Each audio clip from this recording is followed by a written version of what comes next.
Hi guys, this is Carrie with Fullerton Professional Organizing, and today we are talking about Abby Lawson, Just a Girl and Her Blog. And in this article, she's talking about going to share how ideas on how to organize our bonus spaces. And in this instance, she's talking about creative spaces.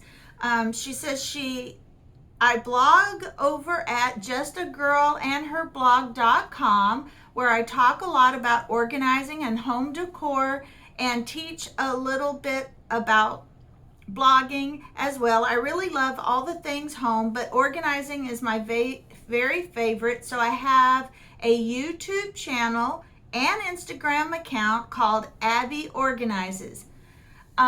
She's one of my favorites because when she does talk about organizing, now she's very detailed, but yet because she's very detailed, it's very simple. That's why I like it. I think she breaks things down in simpler ways that I just like. And here are just some of her ideas. We're going to go through some of her ideas, and then we'll kind of do a little overview in case I missed anything in the article that I didn't say in the beginning.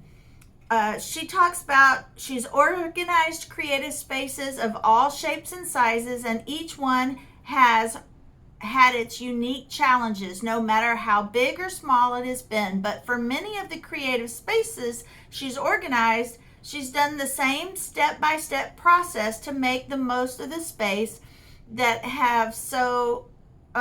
she's had. So both really functional and also matches her taste and style. So it's a spot that she really loves to be in. So she's pretty much uses the same steps to organize any space that she's had, whether it's a tiny space or a big space. And especially if you're the type that gets overwhelmed really easy, she says start with the things that are no-brainers, the stuff that you know you're just going to throw away, that are broken, it's no longer useful, it's torn, broken, just anything that you know right off the bat that just needs to be thrown out. And then she says to put like items together, categorize everything from the room. Sorry guys, I have allergies, so sometimes my eyes are blurry and sometimes my throat gets dry. But putting all pillows together, all candles together, all frames together, office supplies, etc. She says this part of the process might take a good bit of time to complete, but the good news is that the more thorough we are with this step of the process, the easier the rest of the project will be. This is probably the most time consuming. You're taking things out of the space, putting them all in categories so that you'll know exactly how much you have. I mean, you'll know whether you have 10 pairs of scissors, and then you'll be able to say, do I really need 10 pairs of scissors? Again, whether you're sorting in your creative space or you need, if your creative space is so overwhelming that you need to step out of it and bring stuff out of that space to categorize, that may be what you'll have to do. But she says, again, whether you're sorting in your creative space or you've walked out of that space to another spot close by, your goal is to put all of the like items together so you can see exactly what you're dealing with. And then when you know whether or not you have too many of one item, or if you have items that you no longer use, then the step 3 is to declutter like crazy. She says, you want to be brutal. Here are a few things you want to be looking for during this step. First, what needs to be in a whole different space. She's talking about, say you're organizing your craft room and you find a lot of Christmas items. Why not put the Christmas items in a Christmas bin somewhere else so that it'll leave room for your crafts? So that's also an idea, because you're really not going to craft with the Christmas crafts until it gets closer to fall. So maybe put them in your fall or Christmas bin. So that's what she says. First, can I relocate? Are there items in this room that it makes more sense to store in a different space? And then along with relocating, we can also ask, what can I donate or sell? You know, they're good items, but you no longer need them, use them, want them, donate them. Your extra supplies could be a real blessing to someone if you're willing to donate them to a worthy cause. You know, there might be a elementary school teacher or a church Sunday school class that you can donate those to, or Girl Scout troop. So the third thing we're going to ask during our decluttering phase is, what can I throw away or send to the recycling bin? I know we did get rid of trash and broken items at the beginning, but as you declutter, you will inevitably find more items that can be tossed. Dry markers, dry glue, paper that's too small to be useful. Step 4, which is making your plan for organizing or creative space. Okay, now this is where it gets a little trickier, because there is no one size fits all solution for this. Everyone will have different items they need to store, different size, shape, space they're working with, and different storage solutions at their disposal. But here is how she usually tackles this planning process in her creative space. She makes a list. She looks at all the categories, makes a list of what all these categories are, like pens, fabric, wrapping paper, wreaths, extra, ink, etc. Once you have all of the categories of items written down, then you can go and give yourself an idea of what types of storage pieces would best fit each category and the sizes. Is it a shoebox size, or is it a bigger size? What size? And measuring your spaces. So first, I love the combination of open shelving plus storage bins. She says opening shelving like a bookcase or a cube unit or other storage unit makes supplies easily accessible, and they're also double as decor too, which is kind of fun. And then she says maximize your closet storage possibly. Organizing her creative space is to maximize. She didn't have an extra room for her crafting, so she picked a little closet, and she took all the closet items out and just added shelves instead of the poles to hang clothes. So she says, another thing I have found to be helpful when organizing my creative spaces is to maximize my closet storage if I happen to have a closet in the room. Most closets just come with the standard single bar and one shelf, so it's easy to create more storage by installing additional shelves and rails. We did this in my closet in my townhouse craft room, which you can in the townhouse. Now, in my house, I have, now that I'm an empty nester, my kids have gone, I have, one of the bedrooms had 2 closets, and I put those little plastic white shelves inside those closets, and that's what I use for my craft supplies. But there's lots and lots of different systems that you can use. Now, then she says for the smaller groupings of items in her creative space, she ends up creating little kits, and she uses bins that are about the size of a shoebox. She says, I end up creating little kits, simply corralling the items together in a bin or box. This helps to keep like items together and makes them easy to find. Now, in my craft room, for some office supplies and for some sewing, I bought some little acrylic bins from the Dollar Tree or 99-cent store, and I have the tiny ones for like paper clips and needles in the sewing area, because I have them in 2 different areas. And then I have the bigger ones for pens and markers, the kind of markers that have to stay laying down on their sides. There are different options. You can get shoe boxes at Dollar Tree as well, the plastic ones, but she uses acrylic.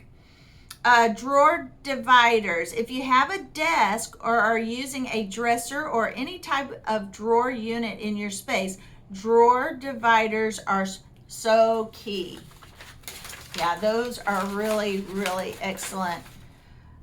And then she also says pegboards are a great idea. I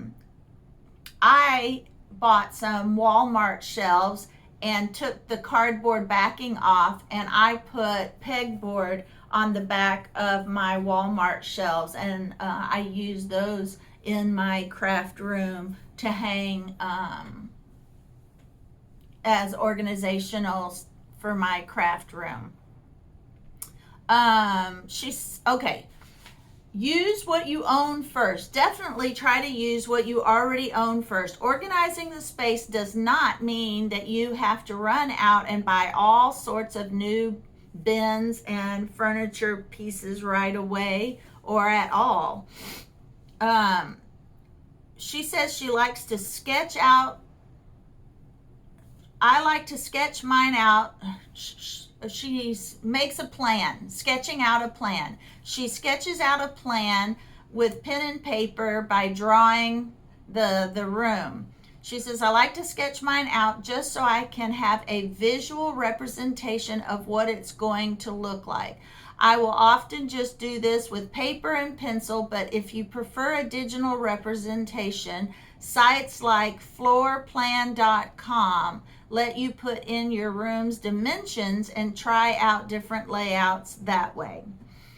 And she mentions once you figure out what you want, how you want it, you can just make a wish list. She said it was years before she finally bought the items that she needed for her creative space because she had other rooms in her home that took priority. So we'll get to that part in a little bit. But she says having that wish list in mind helped me to know what I was looking for and gave me a goal for when we had saved up money and had time to devote to my office project, which ended up being a few years after we moved in. And plus, you know, while you're saving up for these items, you might find something on sale, and knowing that you have a plan and a wish list will keep those things in mind if you find them at a thrift store or something.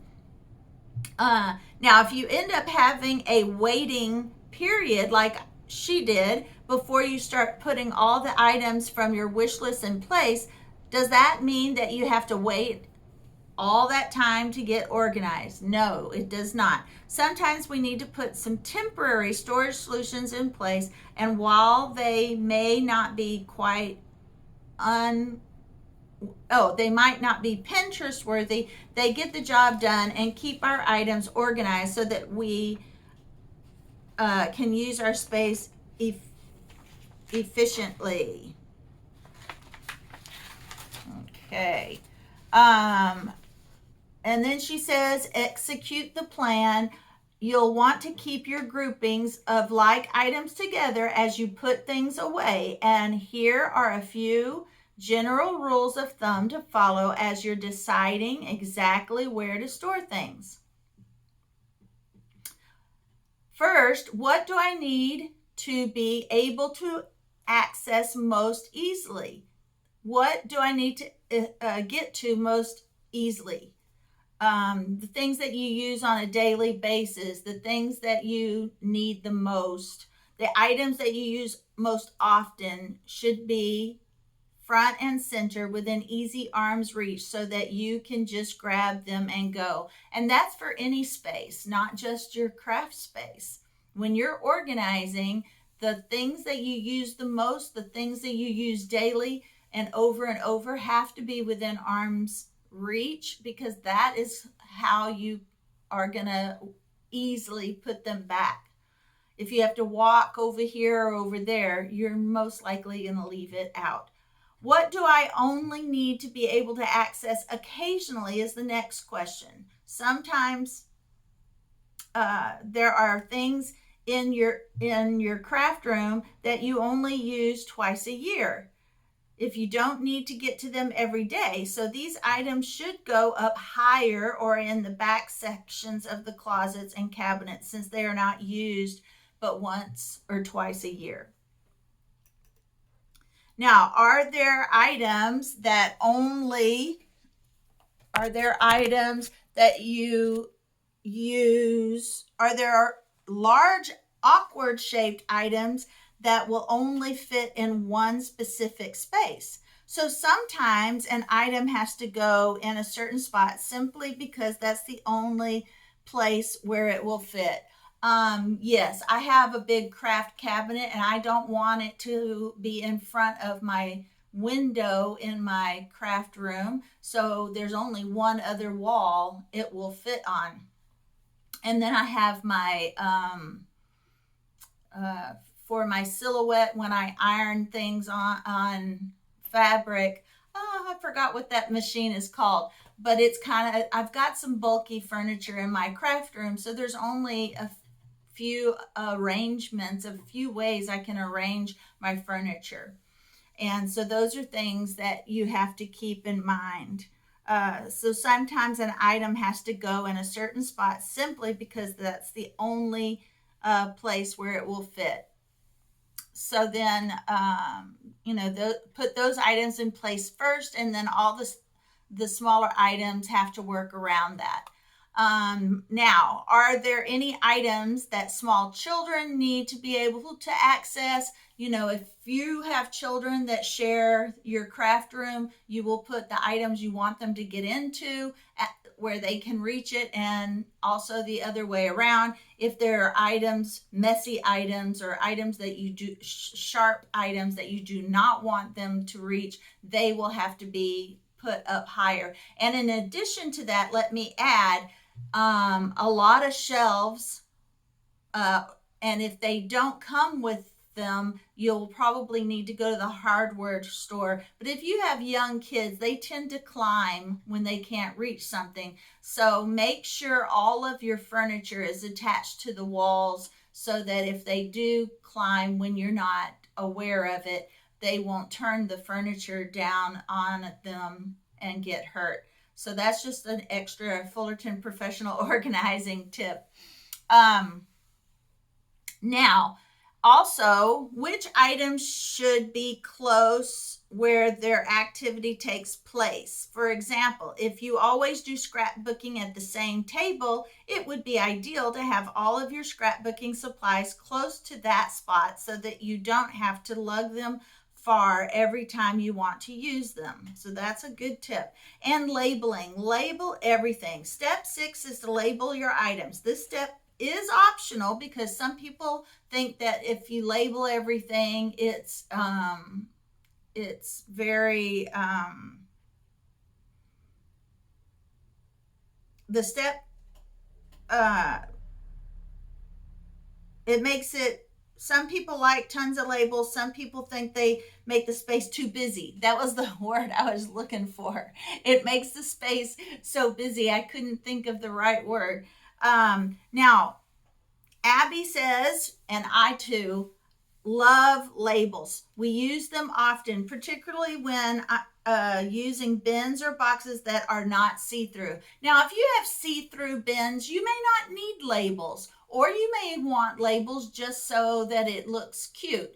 But if you have bins you cannot see through, those you definitely need labels for, so you won't have to remember and where everything is. You won't have to dig through. Now, eventually you may remember where everything is, but labeling sure makes it easier if other people, if you need to send someone else to find something for you.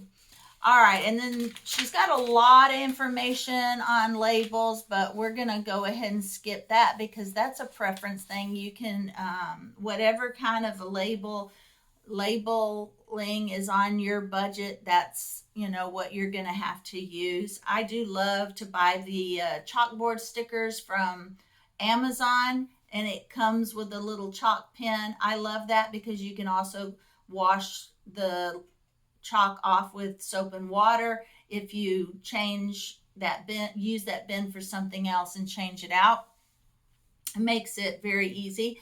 Now, to keep it organized, so you have your gorgeous creative space all organized and put together, and it is looking all so pretty, and you love it. But now you actually want to use your newly organized space, right? So, how can we make sure that we can use our space and make it stay organized at the same time?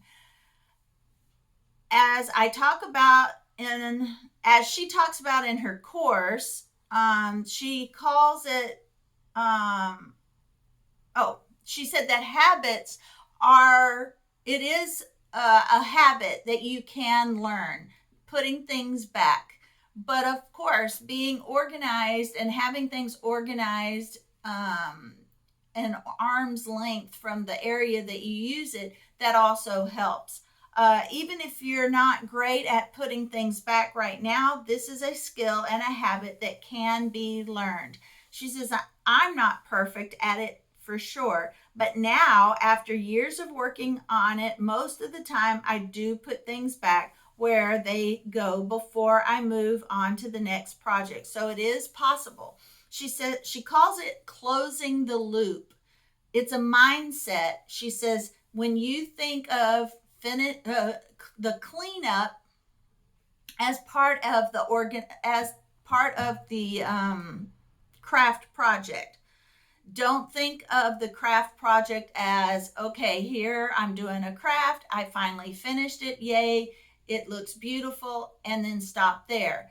Think of it as, this is the craft project, and the cleanup is part of that craft project. It's just a mindset shift, and she calls it closing the loop. She says, we're not going to be perfect at it, and that's okay. She said, another habit that we put in place in our house to keep all our spaces staying organized is what I call the weekly reset, and it's exactly what it sounds like. If you didn't close the loop one day, and because you had something else that took you away from the project before you closed the loop, take once a week, once per week, everyone in her family helps to straighten up the house, keeping things away and putting things away and tidying up any spaces that have become messy. That's a really great idea. And she also talks about tweaking your system. Uh, Not every time you organize, it's not going to work perfectly every single time. You're going to organize your spaces, and then you're going to find that some way that you organized it was very annoying, and you're going to want to tweak it and make it work. I usually say, if I have organized a space and it didn't stay organized a year later, then I really have to figure out another way because it's not working. And so far, I have tweaked my spaces enough times that most of my spaces now stay organized. I recently just organized my garage because I was able to sell my tea party business. I can still do tea parties. I still have stuff to do tea parties. And I still do my sleepover tent parties and painting parties and cooking parties. I love that stuff because it doesn't have as much supplies that I have to bring. And my garage looks great, and that will be on a video coming real soon. But now I should be able to keep it organized this time. So she says, the final thing I wanted to mention before I wrap up is to not be afraid to tweak your organizing systems. Sometimes the systems we thought were going to be awesome end up being a pain. Sometimes our interests change and we find ourselves with new supplies that need a home. Sometimes we realize that a piece of storage furniture isn't really the best piece for the job. So finally, realizing that she needed to change the way she had organized her vinyl, she tweaked her system, storing her rolls in clear bins in a storage unit in her office, and now it's so much easier to find what she needs. So definitely don't be afraid to tweak your system, your organizing systems. All right, guys, that's all the ideas she had. I'm going to do a little bit of a review so that if I missed telling you something in that article, now it will be in the review. So, Abby Lawson, organizing your creative space. Most of us who are creatives probably have at least some scatterbrain tendencies because our brains are always thinking of ideas and jumping from thing to thing. But because of this, it's really easy for our offices and craft rooms to get busy and cluttered and full of stuff, which makes them feel really overwhelming to organize. Abby gives great tips to break this cycle and helps you get your creative spaces organized and keep them organized. Now, if you find yourself avoiding a certain part of your creative space, or you hate getting out certain supplies because it's difficult or overly complicated, that's a pretty good sign that your organizing systems could use some tweaking. Abby says, I love my family to pieces, but I also like to sneak away to my own little spot sometimes, and creative space like a home office or craft room is perfect for that, and it's even better when it's organized. Now, here is something, her ideas. If you're going to organize your creative space, you need to figure out exactly what you're working with, so you will know what types of storage pieces you need. You can do this by putting all like items together. If there's items in your creative space that are still in good condition, but you don't have any use for them anymore, donate them to a thrift store, camp, or shelter. Your extra supplies could be a real blessing to someone in need. If you need more places to store your stuff, consider maximizing the closet space you already have by adding a closet system or putting in some sort of closet-like structure, like extra shelves. I use the plastic shelving from Walmart, and I put those inside closets. Think of cleanup as part of the project that you need to complete before you can move on, rather than a separate task that you can worry about later. You are much more likely to follow through and close the loop completely if you do this as part of the craft project. When you feel overwhelmed and don't know how to get started, begin by getting rid of trash. Getting rid of things that are broken or no longer usable is typically an easy decision to make because we're not emotionally invested in trash or broken items. Declutter like crazy and be brutal with the decluttering process. Make a list of all the items you need to store in your creative space and then think about what type of storage items will work best for you. Use bins, baskets, and storage pieces that you already have as much as possible. Don't immediately go out and buy things. Try to use what you already have at home. I have a chest of drawer. I mean, I've graduated, I've bought pieces, but I've also used um, little drawers that used to be my son's drawers for holding his clothes. And I start out with what I already have at home and I rework it until I've outgrown it. And then I start buying pieces that I can incorporate into my craft room. But I've always painted each of those pieces of furniture all the same color so they all coordinate and look like they were on purpose for my space. All right, guys, thank you for listening to this podcast and watching me on YouTube. I hope you enjoyed it, and I will see you on the very next podcast. Thank you for watching.